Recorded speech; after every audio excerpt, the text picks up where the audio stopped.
오늘은 이제 주제는 자본주의에 관한 문제고요. 이것도 저희 교우분께서 조금 같이 이야기해 보면 좋겠다 하셔서 주제를 가져왔습니다. 이런 식으로 아이디어들을 주시면 저도 좀 고민을 해볼게요. 근데 이제 저도 오래 많이 고민한 건 아니기 때문에 그냥 임시적인 그 생각입니다. 일단 오늘 길게 본문 신명기 말씀을 읽었는데요. 생각보다 그 공동체의 이제 돈 문제, 빚에 관한 문제, 그리고 뭐 어떻게 해야 한다, 가난한 사람 어떻게 해야 된다, 이게 길게 나와 있죠.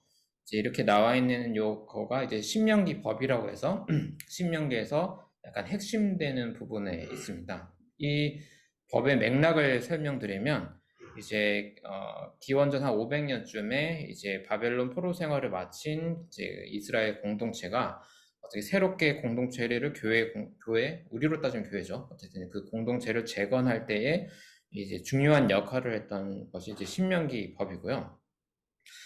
이 법대로 다 실행했느냐 하면은 조금 이제 학자들마다 의견은 다 다릅니다. 이제 고대의 법, 예전에 저희가 함무라비법이랑 게 요거 레위기법 이런 거 비교를 하는 이제 이야기를 한번 했었는데 고대 법에 대해서 그게 사실 실질적으로 실행됐을 법이냐, 꼭 성경의 구약 성경 말고도 고대 여러 법들이 아니면 그냥 그 국가나 그 민족 혹은 그 공동체의 어떤 지향점, 어떤 가르침, 어떤 그런 것들을 위한 이야기냐에 따라서 학자들의 입장이 좀 달라지는데요. 이제 구약 성경에 이제 이런 법들은 실행법이라기보다는 어떤 면에서는 좀 종교적 지위를 가지고 공동체에 이념이 있는 그런 거가 아니냐라는 흐름도 조금 많습니다. 저도 그 부분에 대해서 그런 쪽으로 조금 고민을 해 보는데요. 근데 이제 지금 그렇게 따졌을 때도 왜 이렇게 가난한 사람에 관한 이야기가 꽤 많을까? 이제 다른 고대의 법에 비해서 이게 오늘 한번 좀 생각해 볼 문제 같고요.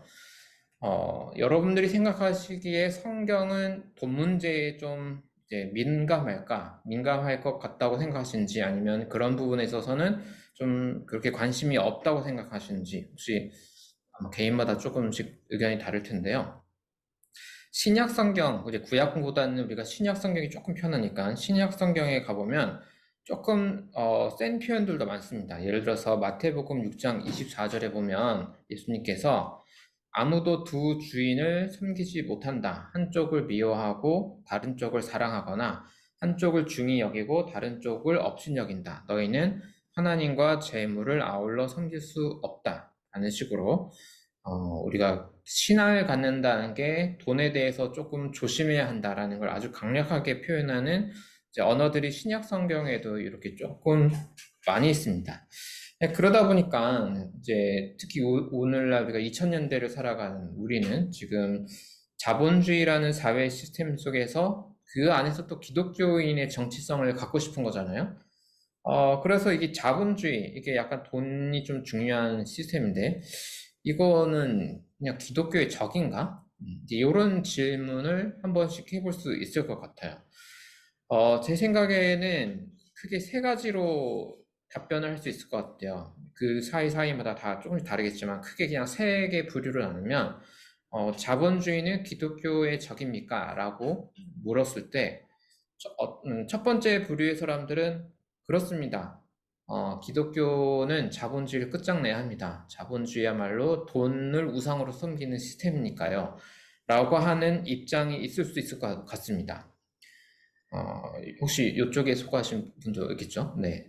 그리고 두 번째로는, 아닙니다. 거꾸로, 자본주의는 하나님이 주신 선물입니다. 왜냐하면 노예제도를 끝장내서, 어쨌든 그 가진 소유라는 것이 개인마다 가질 수 있게 되면서, 이제 신분제도가 넘어섰고, 그 다음에 사회가 여러 가지 발전했잖아요.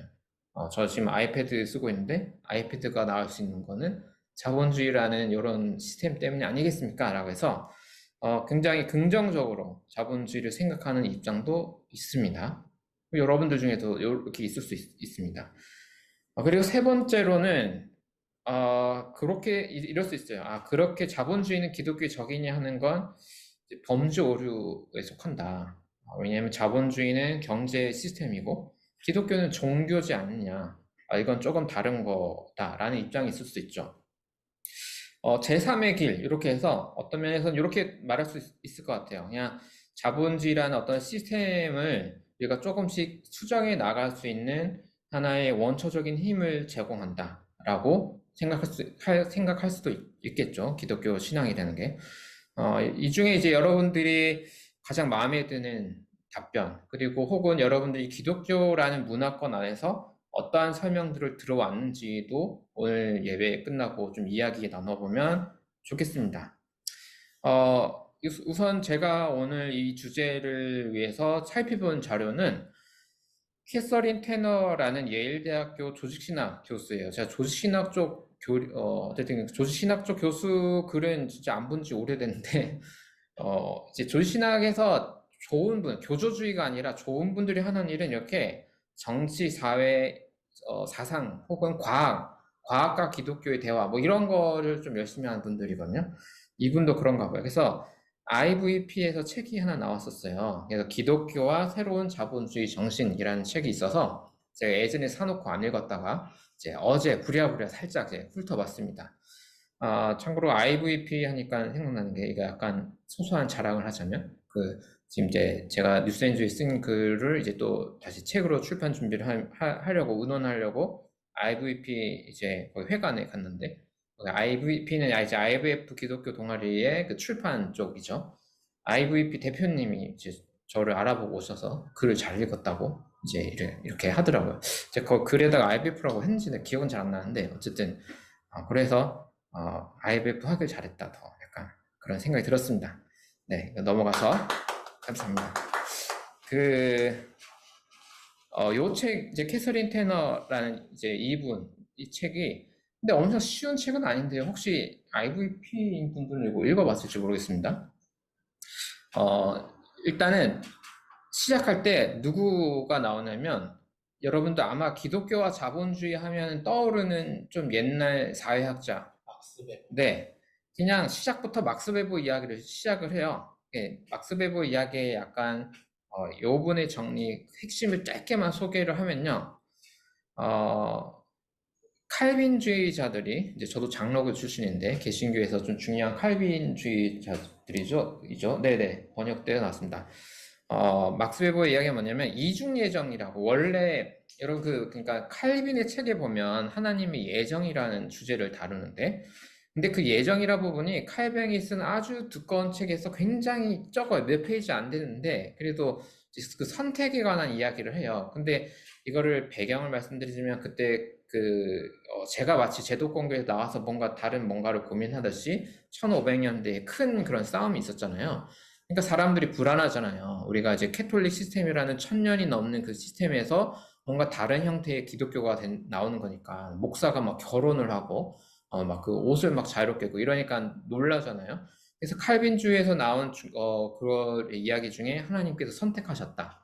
유대교가 선택받은 것처럼 예수 안에서 이제 선택받았다 이런 얘기를 하는데 이게 조금만 세게 나가면 뭐냐면 심판받을 사람 이제 조금 나중에 지옥 가실 분도 좀 선택받았다라는 얘기 살짝 있는데 칼빈주의 그 다음 세대가 이걸 좀 확장시켜 버려서 이제 구원에 이르는 사람 그 다음에 구원 못 받고 조금 아픈 데 가실 분들 두 번이 예정됐다 해서 이중 예정이라는 아주 올드한 그 옛날의 교리가 하나 있습니다. 이게 개신교에서도 1900년대에 들어서 모든 교단들이 합의해서 없앴어요. 이거는 네가 날리자 이렇게 돼가지고 참고로 어쨌든 옛날엔 중요한 교리였는데 이거를 이제 막스 베버는 이런 느낌이에요. 종교사회 심리학적으로 접근을 해서 이 깔뱅주의자들이 그 성도들이 어떻게 그 사회생활을 하게 되느냐 구원의 확신을 가져야 한다. 하나님께서 선택하셨다라는 걸 딱 얘기를 할 때 내가 선택받았나 안 선택받았나를 옛날처럼 성당 다닐 때는 막 성찬식 참여하고 막 교회 예배 열심히 드리려고 하면 되는데 이걸 그거에서 자유로워지니까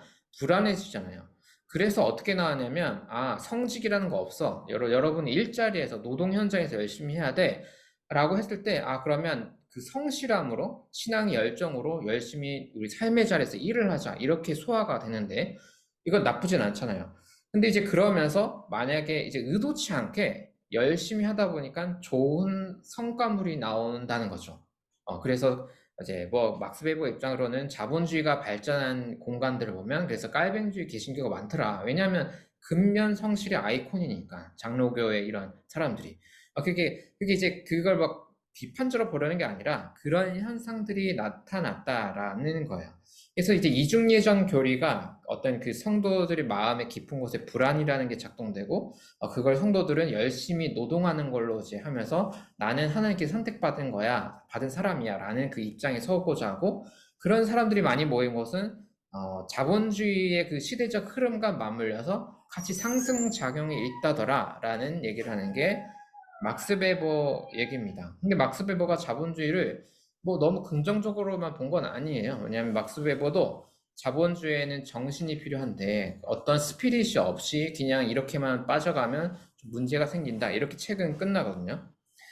책의 제목도 번역은 그냥 기독교와 새로운 자본주의 정신 했는데 원래는 영어로 스피릿이에요. 스피릿은 그러니까 자본주의 정신이라는 게 이제 어떤 태도, 어떤 실천, 나의 습관, 뭐 우리로 따지면 소비 습관 뭐 이런 건데 이걸 그냥 스피릿이라고 하기엔 좀 이렇게 애매해서 그냥 정신이라고 번역을 어쩔 수 없이 좀 한 부분이 있습니다. 자, 이런 맥락을 가지고 와서 이거는 이제 1900년대의 막스 베버 이야기고 2000년대의 그 캐서린 테너의 입장은 뭐냐면 그냥 결론부터 말하면 그런 거예요. 막스 베버가 자본주의를 너무 좋게 봤다. 이제 이런 겁니다. 캐서린 테너는 새로운 자본주의 정신을 말하는데 이게 긍정적인 의미로 쓴 게 아니고요. 이제 자본주의가 너무 업그레이드 계속 되는데 지금 무슨 자본주의냐면 이거는 금융 지배 자본주의다라고 얘기를 해요. 이제 조금 다크하게 나가요. 책의 내용이 보면 문제가 뭐냐? 왜 캐서린 테너가 볼 때 문제냐면 이거는 빚을 통해서 수익이 만들어지는 방식의 자본주의로 더 심화된 거다. 막스 베버의 1900년대보다 지금의 자본주의는 빚의 문제라고 얘기를 하는 거죠. 그냥 이게 이 교수님의 얘기를 하기 전에 저만 해도 저도 사실 목회를 개척교회하고 1년 하고 나서 그만두려 했던 여러 이유 중에 하나만 해도 경제 문제가 사실 커요. 이게 돈의 문제가 이렇게 해서 이게 될까라는 내가 생존이 가능한가라는 그런 걱정이 크니까 다른 방법을 찾아야 되나? 이런 고민을 했고요. 솔직히 지금 다른 이제 대안을 찾는 목사님들도 보면 신앙의 문제가 아니라 돈의 문제 때문에 새로운 운동을 못하는 게 대부분이에요. 제가 볼 때는 신학적 실력이 없는 게 아니라. 그리고 성도분들도 제가 볼 때 가장 교회를 아예 안 오는 이유 중에 하나가 가장 큰 이유는 물론 교회에 대한 불만이겠지만 제가 볼 때는 돈 문제도 엄청 커요. 그러니까 돈을 벌려고 주일에 이런 이야기나 예배에 나올 바에야 내가 기술 훈련을 더 하지 아니면 돈을 더 벌지 약간 이런 게 제가 볼 땐 큰 것 같아요. 그러니까 이게 돈 문제라는 게 진짜 작은 문제가 아니죠. 정말 큰 문제라는 겁니다. 캐서린 테너는 이렇게 말하는데요.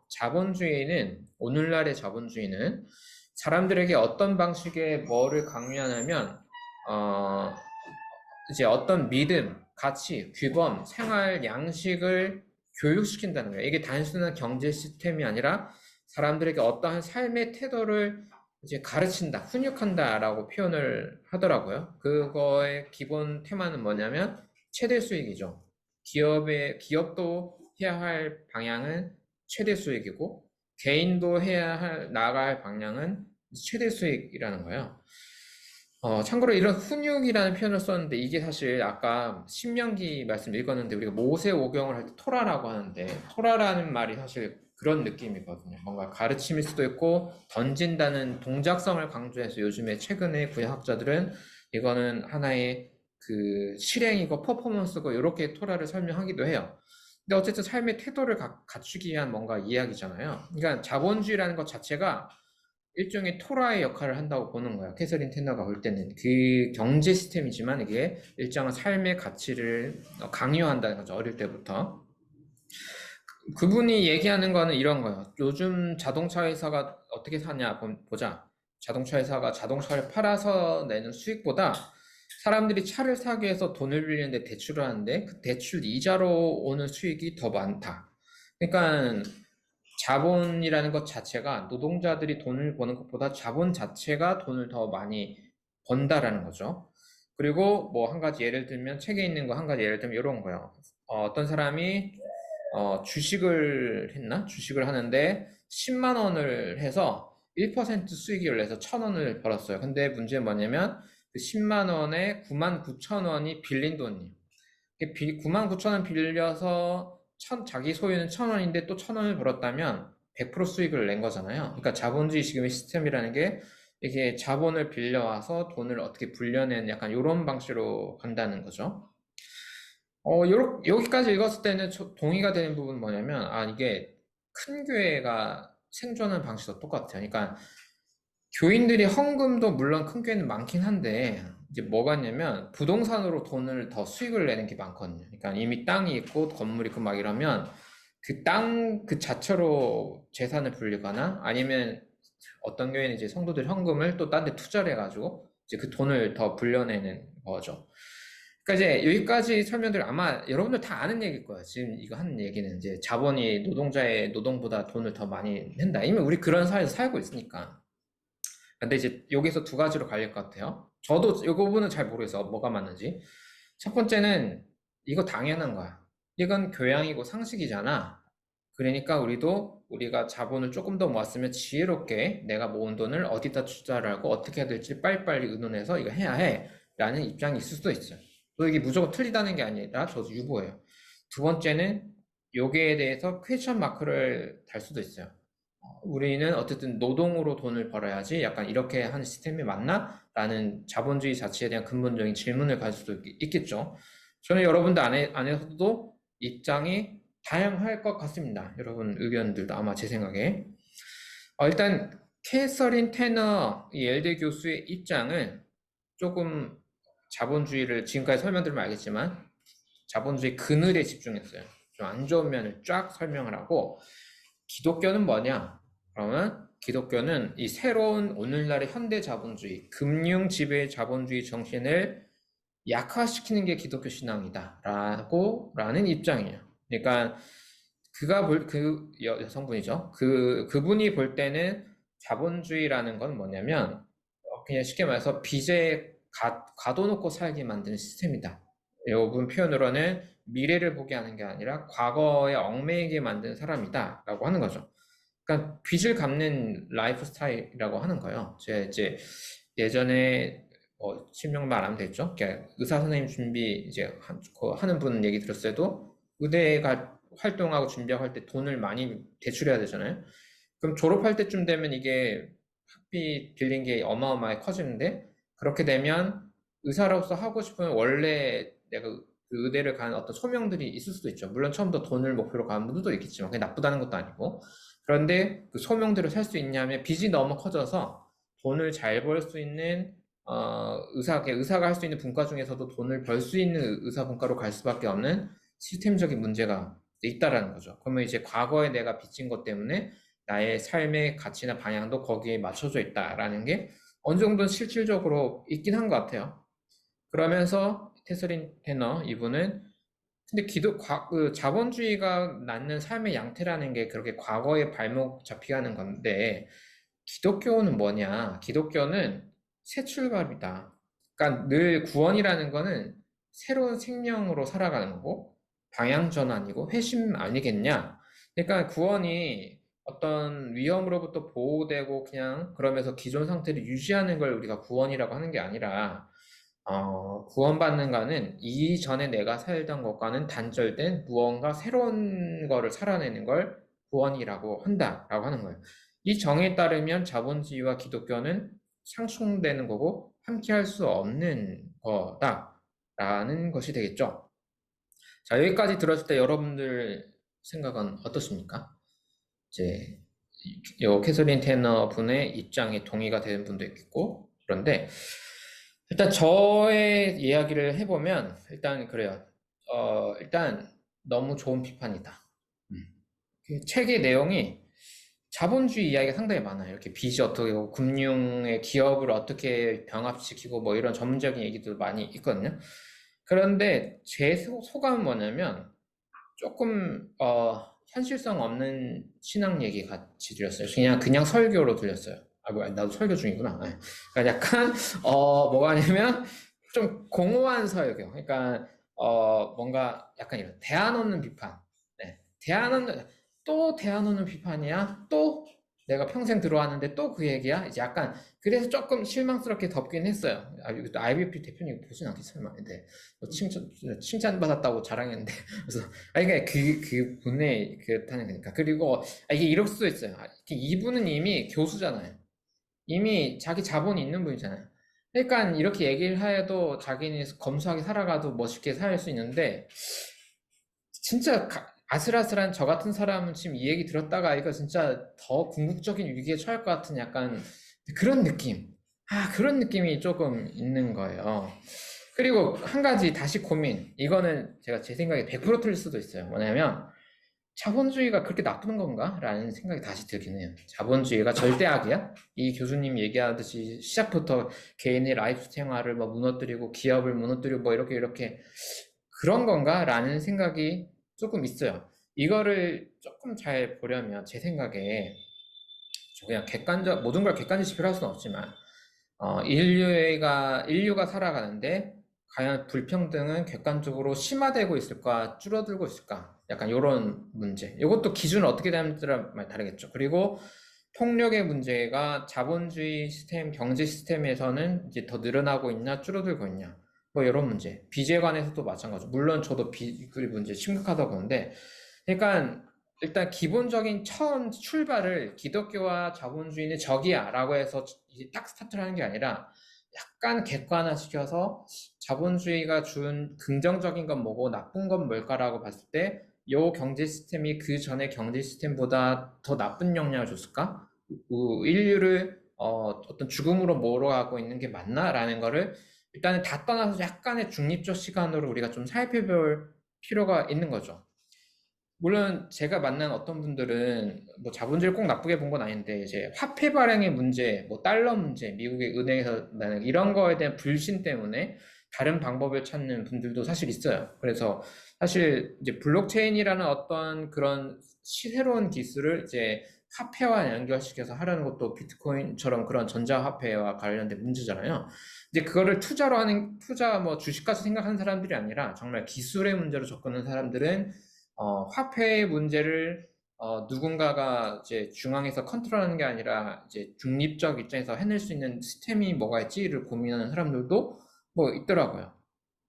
근데 제가 말씀드리고 싶은 건 자본주의는 일단은 저도 뭐 어떤 결론이 있는 건 아닌데 그냥 악마 그 자체로 보는 필요는 없지 않을까 싶어요. 그러니까 자본주의 그 다음에 뭐 또 새로운 경제 체제가 나올 것 같아요. 제 생각에도. 근데 그게 100년 후, 200년 후, 뭐 1000년 언젠가 나오겠죠. 근데 어떤 경제 시스템도 빛과 어둠은 함께 있을 수밖에 없다. 우리가 천국은 아니기 때문에. 근데 문제는 정말 어떤 쓰리 같은 효과, 나쁜 효과가 극단적으로 정말 심각하냐. 이제 거기에 대해서 우리는 중립적으로 살아야겠죠.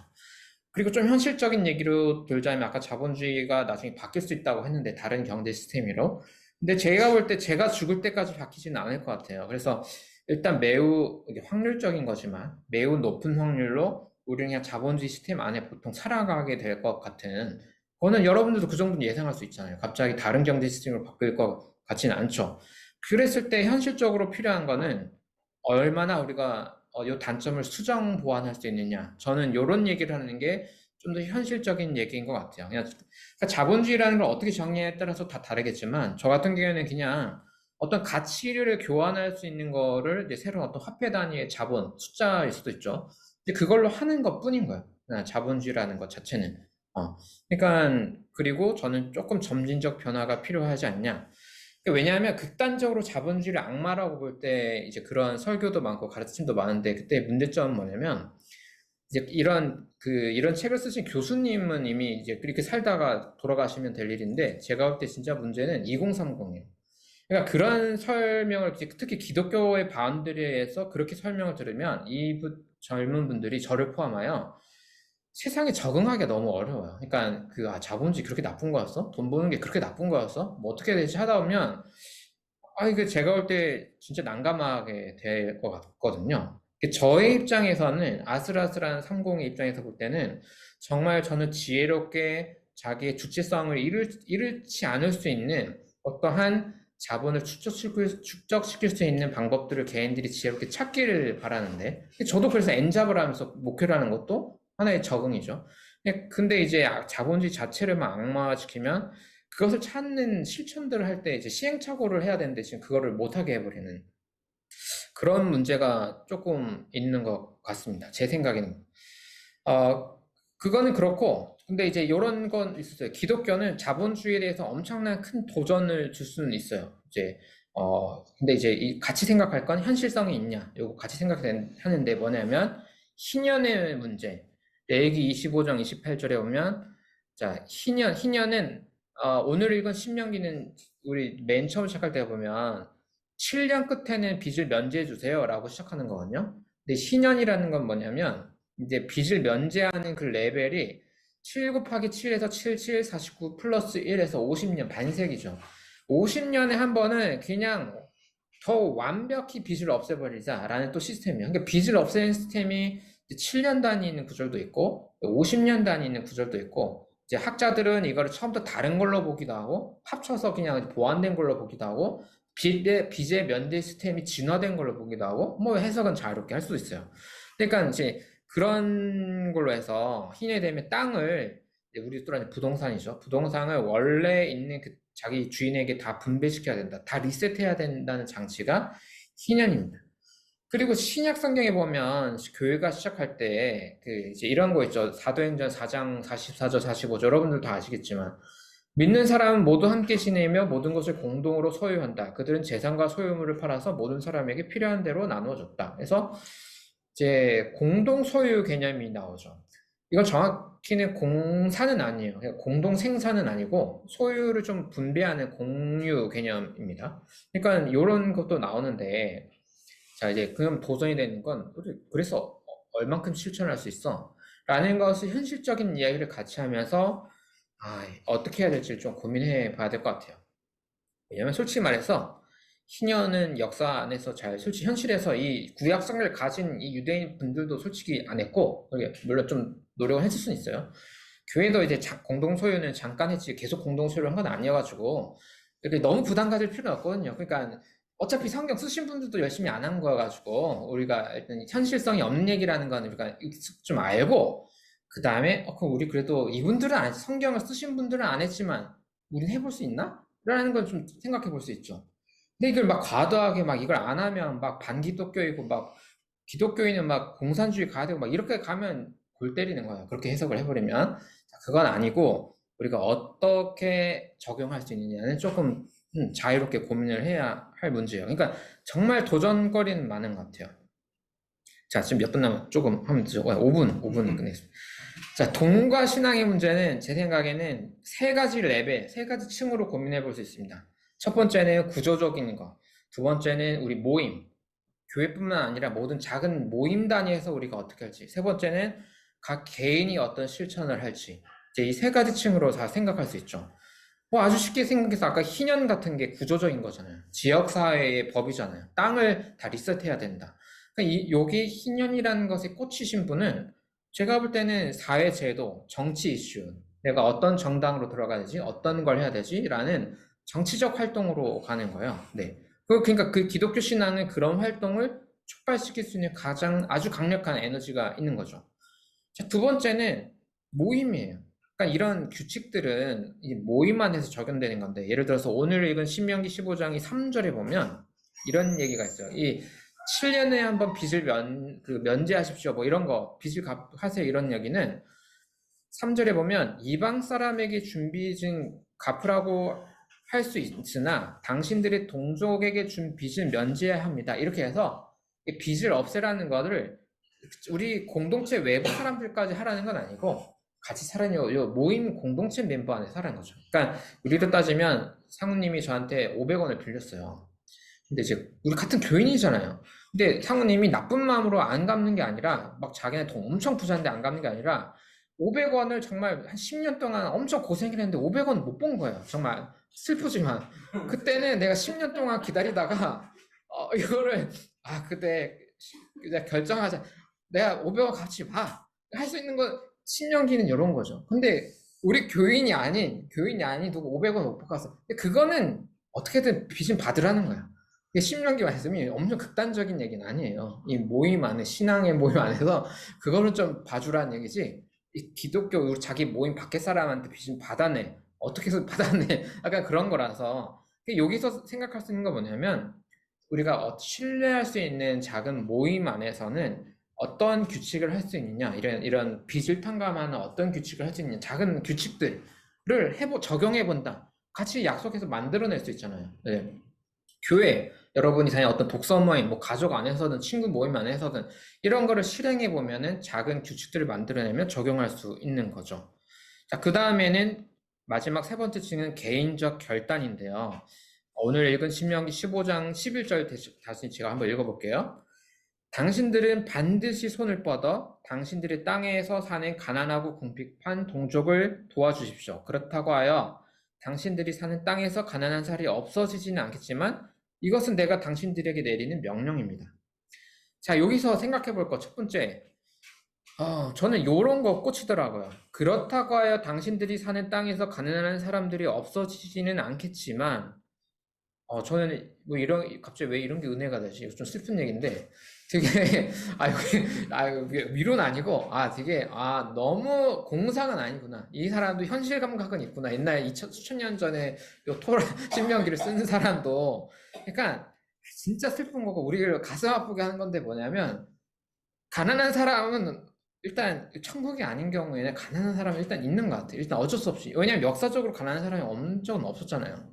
저거든요. 가난한 사람. 저 같은 존재는 늘 있을 수밖에 없는 거고. 그러니까, 근데 뭐냐면, 그런데 개인의 실천은 필요하다는 거예요. 그러니까 그게 명령이고, 그러니까 손을 뻗어서 뭔가 당신이 할 수 있는, 당신의 손으로 할 수 있는 선에서, 그런 선에서는 뭔가를 해야 한다라는 거야. 그러면서도 아까 얘기했듯이 성경 안에는 비현실적인 신년 명령이 같이 있어요.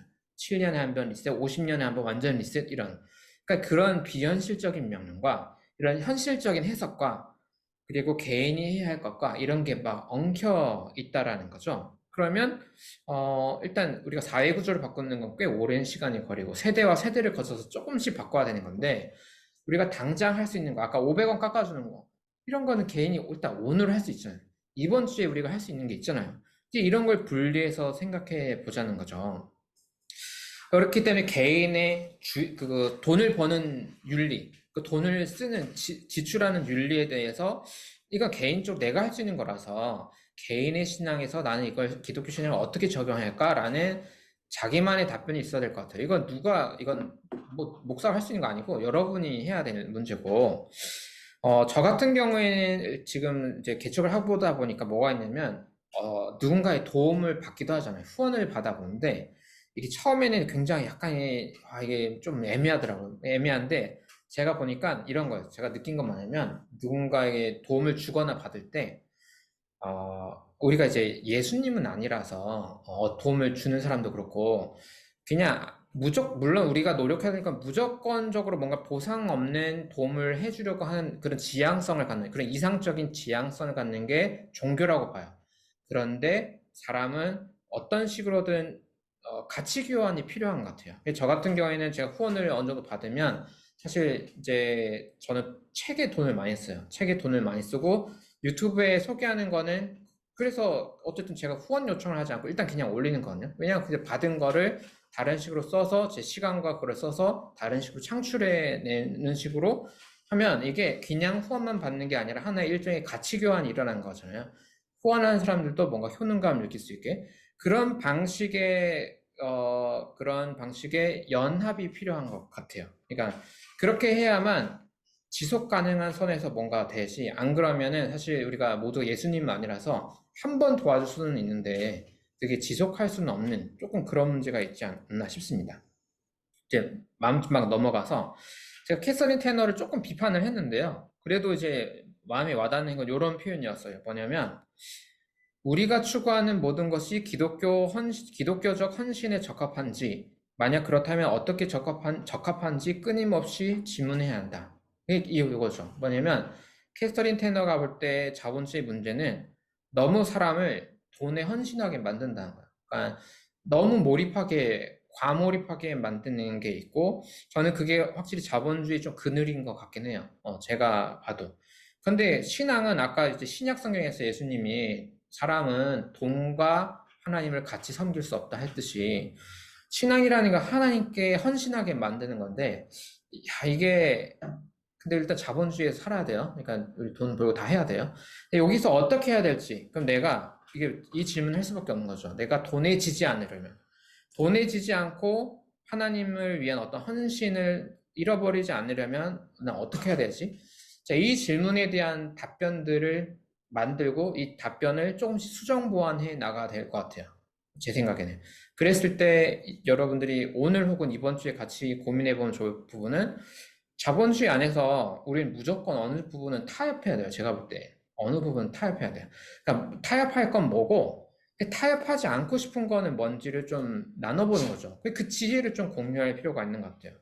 두 번째는 내가 줄 수 있는 지속 가능한 도움은 뭔지를 좀 정리할 필요가 있는 것 같아요. 물론 일회적 도움도 좋긴 한데 지속 가능한 거. 제가 추천하는 거는 꼭 이렇게 하라는 건 아니고 제가 사람들 얘기하는 거는 이제 한 달에 한 명 정도 커피를 사는 거 어떠냐예요. 근데 이 커피 사는 건 내가 늘 만나는 찐친, 내가 하나님 하지 말라고 해도 막 만나는 친구한테 사라는 게 아니라 약간 애매한데 내가 정말 신앙의 이유로 연락도 해보고 만났을 때 내가 조금 부담 안 되는 선에서 도와줄 수 있는 그런 거, 아주 소소한 거가 있으면 그게 필요하지 않을까. 그리고 이런 걸 할 때는 이것도 우리 고민거리예요. 시혜적 태도로 내가 도와줄게 이런 게 아니라 정말 그 도움을 받는 사람들이 뭔가 무력감을 이겨내서 그 신앙적 어떤 주체성을 회복할 수 있는 연대, 연합 이런 건 뭘까를 같이 고민해 봐야 되는 거죠. 저는 아주 그 소소한 선에서 할 수 있는 뭔가를 찾아냈으면 좋겠습니다. 네, 저의 도전은 챌린지는 이런 거고요. 이 시간 오늘 신명기 말씀 좀 셉니다. 신명기 말씀 생각해 보시면서 자본주의 안에서 내가 어떻게 해야 될지를 고민하면서 각자 2분간 침묵 가운데 기도하는 시간을 갖겠습니다. 함께 기도하시겠습니다.